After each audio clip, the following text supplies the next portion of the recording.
I like it as well. Face still. No smiling. No smiling. Ever. No, and then turn it round. Ladies, if I can just gather you in and pause you for a second there. So, what is it that's made you feel compelled to be here today? What is it that's kind of making you feel so passionate? I can't talk. The council, despite having declared a climate emergency, seems set on ploughing ahead with the North West Road scheme. But it will be an absolute disaster for the climate, the environment, making the area more susceptible to future flooding, destroying pristine countryside. I've got a 20-year-old son. Many of us have children. We're genuinely worried about the future. The UN has said that to avoid catastrophic climate change, we need to make a major transformation of our economy and our society, and we need to reduce emissions by 7.5% every year for 10 years, which is huge. So the council needs to make that imaginative leap and vision a future where we're not dependent on cars.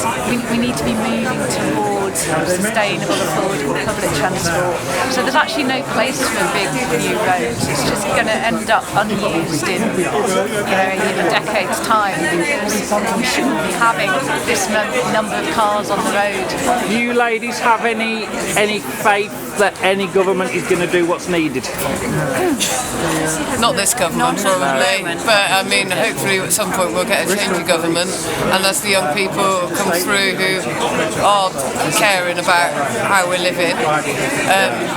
And actually going back to the road as well, I totally agree with everything Joe said, but this road is highly unlikely to reduce traffic in Shrewsbury. There's 30 years of evidence proving that new roads generate more traffic, and I know for a fact that my end of town it's going to increase traffic. Even the council says it's going to increase traffic coming into the town centre by 50%. They're actually building this road. It's an excuse for building more houses and making more money. And I just think lying to the population, the public, about it reducing traffic, which obviously everyone wants, but the way to reduce traffic is to invest in public transport, reduce car use, encourage car sharing, cycling, segregated cycle routes, more buses, more park and ride, talking to kids at school about how they could better get to school, and apart from anything else it will reduce air pollution, because 8.8 million people dying worldwide of air pollution, particulate matter so small, particles so small they get into every cell of our children's bodies, causing untold damage. And we've got hotspots, air pollution hotspots in various points in Shrewsbury, and this road's only going to increase air pollution. So folks, just introduce yourselves. I'm Dougal Pearce. And madam? Marilyn Kemper. And Marilyn, just come in for us there. So you're here today, just fill us in on why you're here. We're here, we're in the middle of a climate emergency and a massive extinction of species, and we're talking about building a massive extension to the ring road in Shrewsbury. We have not seen any significant assessment of the carbon footprint of that yet.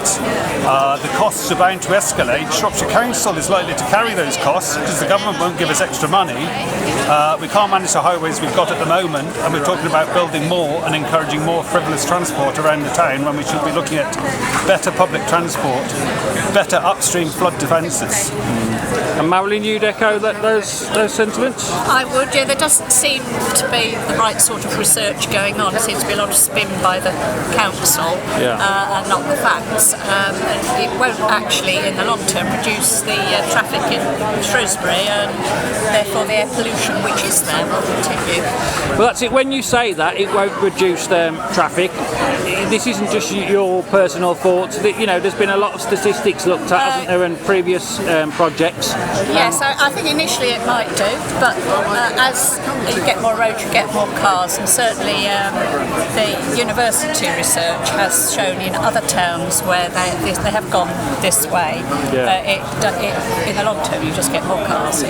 So there does need to be the public transport and other ways of getting around.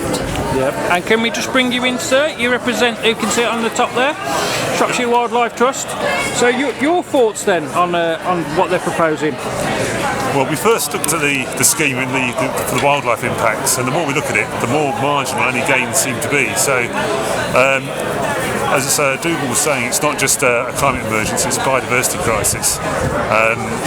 So obviously our concerns relate to the species and the habitats along the route. It goes close to 4 county wildlife sites, a triple SI and a site of international significance. And so far we haven't seen any survey results to show how the road could be acceptable. Yeah. So hence you're here today. And it's good turnout really. A lot of people feel very passionate about this. What do you think it's a done deal, or are you still hoping that, you know, with people power we can get it looked at again? Well, I don't think it's a done deal because it still has to go through the planning process. It could go to a public inquiry.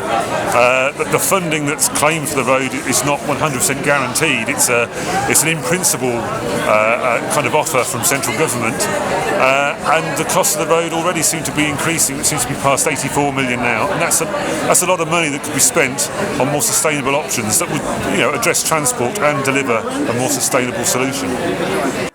Stop the road! Stop the road! Stop the road! Stop the road! Stop